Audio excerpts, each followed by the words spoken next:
Welcome into A to Z Sports Prime Time on this Sunday night, June the 29th. We are a month away, a little less than a month away from Titans training camp being back in action.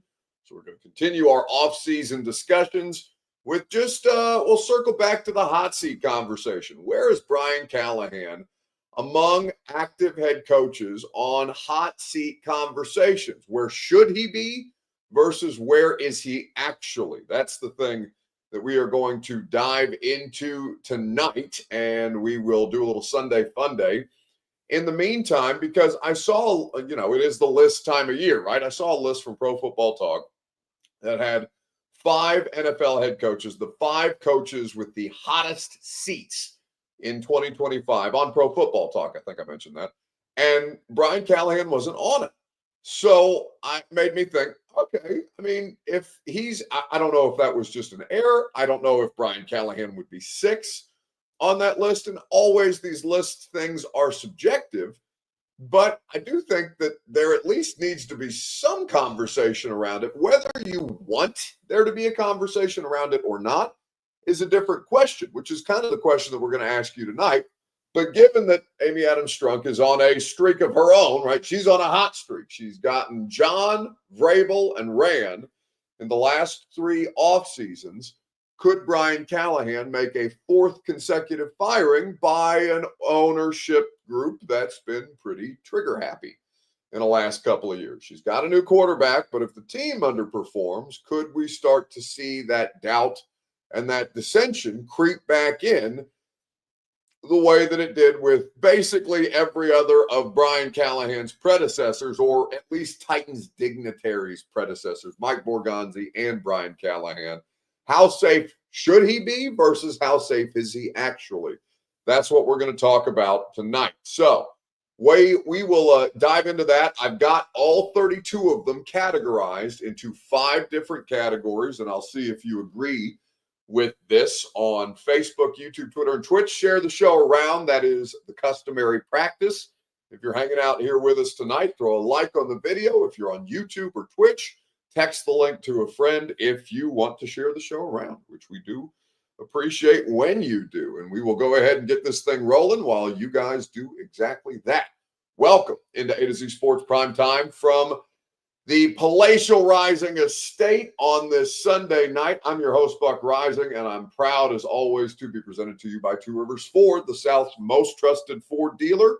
Online at tworiversford.com. Quality American-made Ford vehicles and award-winning customer service is what they offer you. Go to Two Rivers Ford in Mount Juliet or online at tworiversford.com. Today, by TrueMath Fitness in the Gulch, where your first workout is free, and you will get the best workout in Nashville. TrueMath Fitness is where you go to accomplish your fitness goals. I'll tell you more information about that later on. TrueMathFitness.com, though, is how you can get an advanced look before I tell you all about the great offerings that they have. All right, so Brian Callahan and his status with the 2025 Tennessee Titans. What do we know about the 2025 Tennessee Titans? Well, not a lot. Less than we've known in previous years. New quarterback, new general manager. More than half of the roster is new. A lot of new scouts, a lot of new things going on. You thought last year came with a lot of newness, and it did. But this year, it feels like a different organization based on the changes that they've made. Now, the one thing that is a constant here, or maybe not a constant, but a variable that we are going to work around is Amy Adams Strunk and her decision making, because that's the one thing that none of us can predict. Obviously, the season will inform it. If she becomes dissatisfied, that will eventually become public, whether it's just we get another no firing on a Black Monday and she fires another person on a Tuesday, the way that she's done in the last couple of years. She did that with Vrabel. She did that with Carthon. Could that happen to Brian Callahan? Should the Titans, even with a new quarterback, underwhelm? Could they struggle in 2025? Absolutely yes. Could the rookie quarterback look like a rookie at times? Absolutely yes. Brian Callahan's future, I wouldn't say it's exclusively determined by Cam Ward's success or failure, but it is 92% determined by Cam Ward's success or failure. And given Amy's at least recent lack of patience, could that mean that the axe is soon coming for Brian Callahan? Well, we're going to look at Brian Callahan relative to other coaches, and we'll let you guys make your determination as a result. Facebook, YouTube, Twitter, and Twitch in the comment section is where you can interact. Please let me know your feeling on the situation. And the question that we will ask you is this in the comment section. Where would you rank Brian Callahan among hot seat coaches in 2025? Let me know, and we'll talk about it together on Facebook, YouTube, Twitter, and on Twitch. We will dive into the discussion right after I remind you that the Primetime program is made possible by the South's most trusted Ford dealer. And, of course, your Two Rivers Ford Take is made possible by the South's most trusted Ford dealer. That's Two Rivers Ford. Quality, American-made Ford vehicles and award-winning customer service is what they offer you. Go to Two Rivers Ford in Mount Juliet or online at tworiversford.com for more details. Employee pricing for everyone is also what they have at Two Rivers Ford right now, which means you pay what they pay on almost every new Ford on the lot. That's tworiversford.com for more information. All right, so Corey Smith says depends on who's all on the hot seat the most among coaches. Okay, so I think Randy Howard is doing a bit of a radio show thing. He says if in Hattie B's heat level, he's going with Mile. All right, so here is where I think the coaches stack up, or here are the coaches that were on the Pro Football Talk list that didn't have Brian Callahan, and we can get into this together. So they have Dave Canales, the head coach of the Panthers, Brian Schottenheimer, the head coach of the Cowboys, who is in year one, Shane Steichen with the Colts, who is 500 and no playoff appearances, and it's not a new ownership group, but Jim Irsay passed away, unfortunately, and now his daughters and one of his daughters specifically, is running the show. There could be wholesale change in Indianapolis, depending on how this year goes. Brian Daboll and the Giants doesn't feel like a safe thing. And then Mike McDaniel was on this list too, and that's come up a fair amount of times. Now, that's the top five, or that is Pro Football Talk's top five coaches most likely to be fired. I think that Brian Callahan deserves to be in that top five. There are other coaches who I think you could probably submit. I think there's going to be a lot of talk about Mike Tomlin this year, especially given that it's public information that Aaron Rodgers only wants to do this for one more year. But Brian Callahan's circumstance right now, I don't think it's consensus that the organization wanted to keep Brian Callahan heading into 2025. I think he's busting his ass to try and prove the people that fought for him, fought to keep him, right. And I think he's got the most important thing on his side, or at least had the most important thing coming into this season on his side, which is I think he's got Amy on the same page as him. Now, we know very quickly that can change. And I don't know where Chad Brinker stands as the president of football operations. I know that Brian Callahan now answers to Mike Borgonzi, and that Mike Borgonzi maybe doesn't answer to Chad Brinker, but there is a clear and obvious chain of command there, Brinker, Borgonzi, and Brian Callahan. Brian Callahan feels like the most expendable piece, or potentially expendable piece, of the Titans people that could most likely lose their jobs, not player division, right? Among those three, although Brinker and Callahan came in at the same time, and it would be curious to see whether she sided with, not that they're antagonistic of one another, but if it came down to, in a hypothetical, let's say Brinker and Callahan, I don't know whose direction she would go with, but she's let Chad Brinker have a fair amount of sway in her organization. There's two presidents of the football organization. Burke Nihill is the president and CEO. Chad Brinker is the president of football ops. That's two people with the president's title, and not that those are competing entities either, but if things don't start to turn around, she's put those two in power at the top of it, Brinker and Nihill. So maybe I'm not giving enough credence to the idea that those two could be in danger here. But let's just keep it to the coaches, and let's keep it about Brian Callahan. 1 to 32, where would you put Brian Callahan? 1 being on the hottest seat, 32 being the coolest seat in the NFL On a scale of 1 to 32, where would you put Brian Callahan's hot seat? That's your Two Rivers Ford take tonight. Kendall on YouTube says, showing promise as a head coach and having a great relationship with Cam will keep Callahan, Cam Ward, of course, will keep Callahan here with a 6 to 7 win season. Joe Blacko on YouTube says, Callie needs a Stroud level season from Cam to stay here. That's more extreme, right? CJ Stroud had a 10-win year, won the division, won a playoff game his rookie year. That would be a night and day difference. And there have been teams that have gone worst to first. In fact, the Texans were a worst to first team from what would that have been? 22 to 23, if memory serves correctly. No, yeah, worst to first is what they finished because the Titans bottomed out in 2022, but I don't believe they were a last place finisher. I think the Texans were still worse than them in 2022. Or maybe the Jags. I can't remember off the top of my head. Either way. 615 on YouTube says, I'm predicting Callie wins 10 games. That's nuts. Now, you can stand on that, but of course that's an extreme.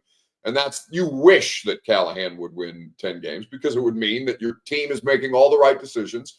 And there's nothing wrong with like projecting optimism. And you may genuinely feel that way. I don't know if you truly and honestly feel that way rather than, oh, please God, let them win 10 games so I can actually believe in my organization again. That to me is an extreme, though. That's an outlier. I would be stunned. Their Vegas win total is 5.5. If they won 6 games, they would be outkicking their coverage currently. So I think that's the context. I think that's the context that you have to keep in mind. Kendall on YouTube says he is 4th on my list behind Daboll and McDaniels and the Colts coach. So those are the ones that Kendall thinks are more likely to be fired among coaches. But 4th on the list is still pretty high. So as we look at this, let's take a look at some categories, or let's talk about these categories that I put these head coaches in. So there's the most secure coaches, the top tier in the NFL, who are not going anywhere in 2025 or beyond unless there's a retirement. Andy Reid, Sean Payton, Sean McVay could retire if he wanted to. I have no idea. McVay thought about retiring a couple of years ago, but I think the organization would let him kind of choose his own adventure moving forward. Robert may disagree with this, but I would also put John Harbaugh in this list as the most secure tier. I think that he has a proven track record. I think that he has a great relationship with the people that he works for and with. I think that the Ravens are in a really good spot, but I don't know if the Ravens continue to have early playoff exits with Lamar Jackson as their quarterback, could that put the organization in a position to make a change? I'm inclined to think not. But I think that is something that may be a conversation worth having if it happens again, right? That would be a 2026 and beyond type discussion as opposed to in 2025. I don't think John Harbaugh is going anywhere anytime soon. I think the low risk ones are guys like Pete Carroll, Dan Campbell, Jim Harbaugh, Kellen Moore just got there, Mike Vrabel. Nick Sirianni just won the Super Bowl. So maybe he should be in the most secure, but it's Philly, so I put him in a low-risk category. Right now, he's had some slip-ups. He has to put together a staff. Again, he's got his defensive coordinator staying, but Kellen Moore obviously went from the offensive coordinator to the head coach in New Orleans. Then I think there's kind of this purgatory class that I would put a handful of these coaches in, where it's Gannon, Canales, Schottenheimer could be one and done, but I doubt it. That's not how Jerry rolls. Raheem Morris in Atlanta is also one I'm not really sure what to do with. And then we get to the performance-based ones, which are Kevin Stefanski, Zach Taylor, Shane Steichen, and here I have Brian Callahan as well, which is performance should mean Cam Ward's performance. Performance could mean the team's overall record, because that's how Amy goes about, or at least that's what she cited in the last 3 statements that she's made when she's fired people, right? With John Robinson, it was some version of, and I'm paraphrasing here, but with John, it was some version of, well, I think that we should be performing better. I think that our roster could be better. I think that we've made some mistakes here. With Vrabel, it's not good enough to win more games than you lose, though they would take that, I think, now running away because they don't win more games than they lose. They lose almost all of their games anymore. And then there was Rayan, which was also a citing of the record, but probably had more to do with 1, drafting Levis, 2, building around Levis, 3, not taking a disciplined, measured approach to spending her money. Because she's not the most cash flush owner in the world. And that's a significant amount of guaranteed money, not even the $228 million, which people cite, because that would have hit her harder. But, and I can't remember the guarantees off the top of my head in total between Kenneth Murray and Cushenberry and Ridley and Snead, the top free agent acquisitions, but Lucas has called it the sugar rush free agent approach. There was a lot of guaranteed money, a lot of years tied up in those deals, and Amy's not cash flush right now. She had to liquidate $700 million in assets to get the stadium's situation done, and that's a fraction of the stadium cost, right? The stadium is not currently earning her money, though they have started to get people to buy in on the PSL stuff in the early stages. She still hasn't started to monetize the event space that is that stadium. She's getting assistance from the state. And the hotel motel tax, all the other things that have come up in the stadium building process. But like Mark Davis, I would put ahead of her, even though he was so cash poor, he had to sell off assets like Amari Cooper and Khalil Mack a couple years ago. Amy's never gotten down that bad, but Mark Davis's stadium is at least operational now, and that's earning him a huge amount of money in Las Vegas. Amy, while she gets through this, is going to be she's going to be an ownership group that I would think has cap space to spend, but maybe doesn't have that guaranteed money on hand in escrow to be able to pay for top of market free agent players. They're going to have to skimp at a certain point in time and skimp in certain areas. And this year, it was clearly a directive. Hey, let's be smart about this. Let's stretch our money, because we know that this is probably going to be a couple of years in the making. So let's not go all out this year because we're not winning the Super Bowl this year specifically. Maybe you don't like that approach, but I do think there's a couple of different reasons why that makes sense for them in their current timeline as a competitive franchise. So I think performance-based for Callahan is right. I think that our definition of performance-based should be Cam Ward's performance. I think her definition of performance could factor in a couple of different things that may be beyond Brian Callahan's entire control at this point in time. Monkey Monkey on YouTube says, curious how involved Amy was in the Cam Ward decision. Yeah, I mean, she clearly had to green light it, right? She flew down to owners' meetings, was in Palm Beach. Cam Ward's pro day was right around there, and Palm Beach is like I don't know, it's maybe a hour and a half, maybe 2 hours with traffic drive from Miami and Coral Gables, maybe a little less than that, depending on the day. So she clearly, showed a level of interest, heard from her football people that this was going to be their guy. They got her involved to get the stamp of approval, and she moved forward with it. So, yeah, I mean, maybe she's not saying, hey, let's draft that guy. This is my decision. But in a more realistic world, she's hired certain people. She is taking the counsel of certain people, and then it's ultimately her decision to move. It's always her decision, right? How involved is she? It's her team. So she's always involved. She is the most involved by nature of simply owning a football team. Now, she can hire people and then delegate those people and take their advice, which is what she would do in a perfect world. We don't know how much she is going to do that or how long she will continue to do that if she gets to a certain point where she did with the previous administrations, which is, yeah, I'm no longer buying this, or other people get in her ear and are saying, no, let's move in this direction. And she starts to work opposite of the people that she hired. There's any number of ways that this situation, that this circumstance could play out. But I think for Callahan, performance-based feels like the right slot to put him in either way. And I think that's where Titans fans should want him to be. I think that you have to commit to him to at least through at least the end of the year. I would argue, I could make an argument for 2 years, the first 2 years of Cam Ward, just to give Cam Ward a chance to grow and develop within the same system. I think you do that quarterback no favors if you just start firing people again and make him have to relearn an offense, though he's capable of doing it. He's done it, with in spurts with, what was it?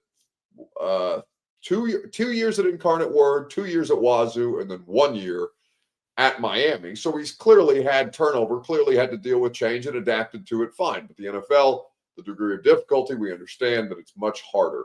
So I would put him right squarely in that tier among coaches who are performance-based, but definitely have, a couple of different things working for and against them right now. The biggest thing working against Brian Callahan is that you shouldn't trust Amy Adams-Strunk until she shows you that you can. And I'm not just talking about Callahan, I'm talking about you guys. Stability is something that she has not had in the last couple of years. She can directly control that. We'll see how much she goes, how much she continues to move in that direction. Feels like things are stable right now, but they've also fired a shit ton of people. And I don't mean just like people or have heard of or pay attention to. They fired their head of security. They fired their head of PR for 28 years. So, and this is not necessarily to be like those two people were not on board with the direction, but they're moving in a certain direction, whether people are on board with it or not. They're making changes. This is the new Titans in the image of Burke Nihill and Chad Brinker, and they are the people at the top of this thing. Amy is the top. They're the next two branches in the pyramid scheme that is the Titans pyramid scheme. So it feels like an ironic way to describe them, but you know what I'm saying. They're the next two tiers down. How they manage that, they've clearly decided to move in a different direction as an organization. We'll see how that plays out for it, because it would be their heads next after Callahan, and it may be their heads before Callahan. If this doesn't, it may be all three of them in a certain circumstance, because she's going to get sick of this shit after a while. She's already gotten sick of it. And she doesn't look like she's in for a winning season by record, at least in the immediate future. Pyramid scheme feels like a really good way to describe them. But, like I said, things at least feel more stable over there because they cleared house and they brought in a bunch of people who are moving in the same direction. And alignment is an important thing. Alignment is something that football people cite all the time in any organization, right? No matter what your line of business is, there needs to be alignment from bottom to top and top to bottom. That way for you to be the best version of yourself. So change can be a good thing, even if it's sometimes an unpleasant thing. We'll see how much the changes that they make ultimately benefit the on-field product, because if the on-field product doesn't improve, nobody's going to care about the other shit that they're better at.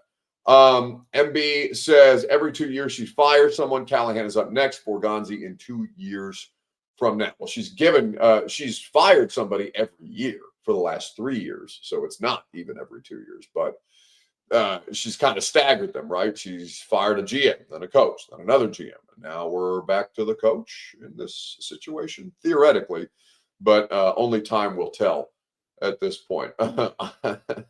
Brandon says, I don't know if pyramid scheme or Make-A-Wish has hit home harder this offseason. Did I call them a Make-A-Wish team? I don't remember that. Robert, do you remember me calling them a Make-A-Wish team? That feels very cruel. If for no other reason that I wouldn't slight the Make-A-Wish people. I feel like the Make-A-Wish thing is not I don't know. I feel like I wouldn't make fun of that. I would make fun of them because they do a lot of dumb shit and have done. We'll see if they continue to do that dumb shit. But I don't know. Maybe I definitely did just refer to them as a pyramid scheme. If I did call them a Make-A-Wish team, that feels a bit harsh, but they've been pretty bad, so it's not too far off. 615 says, Breaker said we got to be patient. They developing. And that's true, right? Like, I don't disagree with that, but is she going to be patient? I don't know the answer to that. Like, it, to me, feels like the right thing to operate with patience here. I don't know if you can trust her to do that. I don't. She could, but lately it would be an upset. She has to be, Joe points it out on YouTube, she has to be the most patient of all. And lately, that's not been the case. So we'll see if that, we don't hear from her. We don't know really how she thinks. And even if she did speak publicly and took questions, I don't know that she would be totally transparent, because she's very not interested in being visible at all in this situation, which can be, again, a good thing if she puts the right people in place to make good football decisions. All right. So let's move on to Sunday Funday. I feel like that's a fair category to put Brian Callahan in right now. Nothing imminent, but definitely one eye open if you're Brian. And as far as this stuff goes, and I don't have any reason to believe that he can't make significant improvements in 2025 because they were really bad in a lot of different ways. So if they make improvements, just progress. I've used this term a lot. Progress to the mean.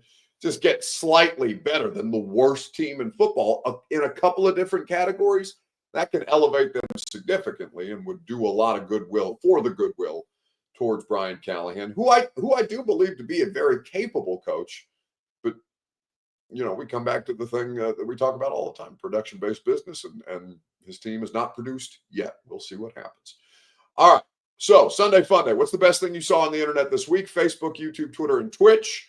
I don't know, Bert, did we get any backstory on the video that we're going to play tonight, other than it's clearly a town filled with a southern constituency?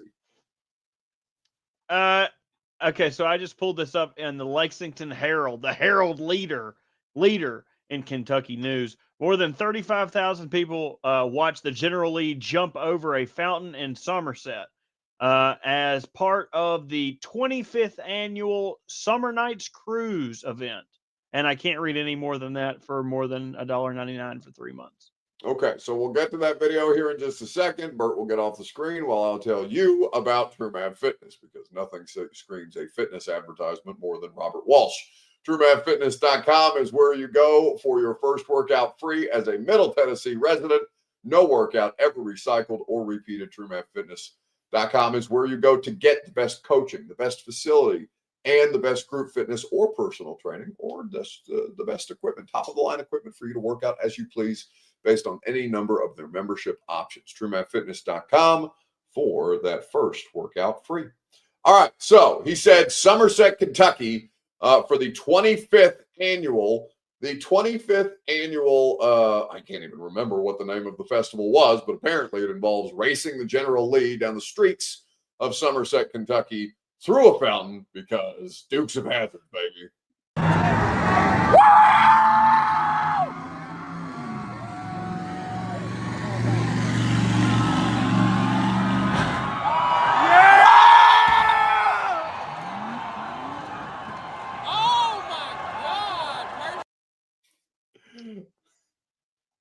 Oh my God! In the background. What are you eating? Corn? What is that? Yeah.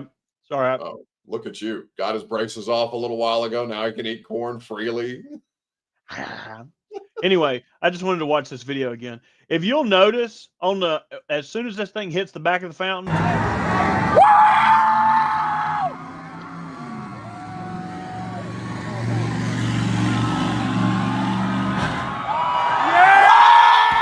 it crashes.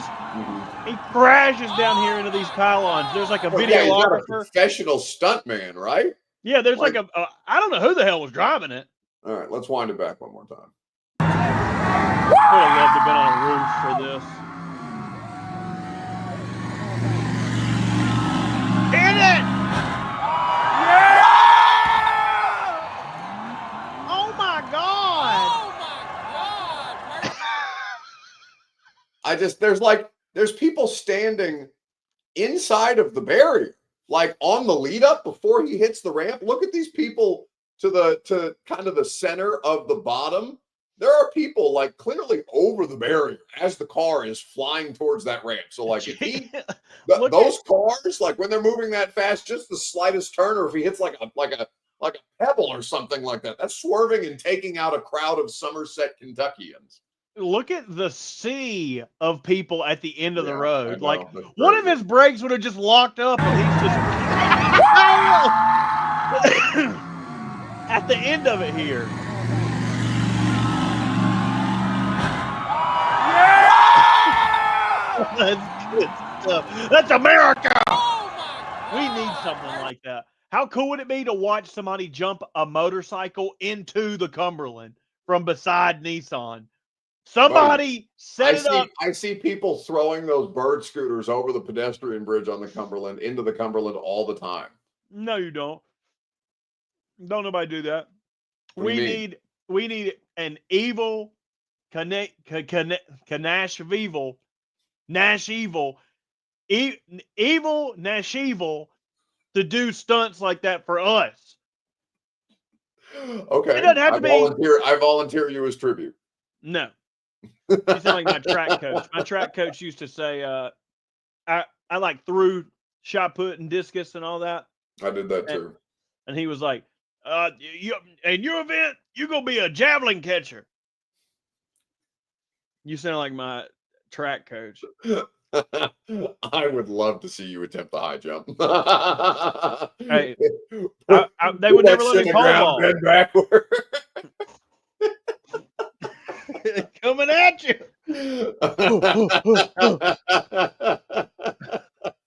My leg. All right. Damn, why'd my screen go all jaundiced like that?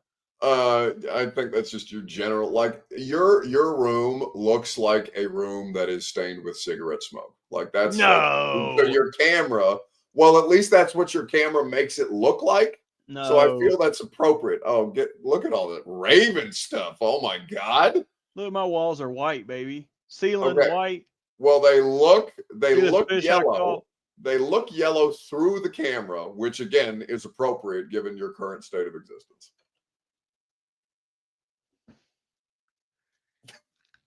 None of that for one night.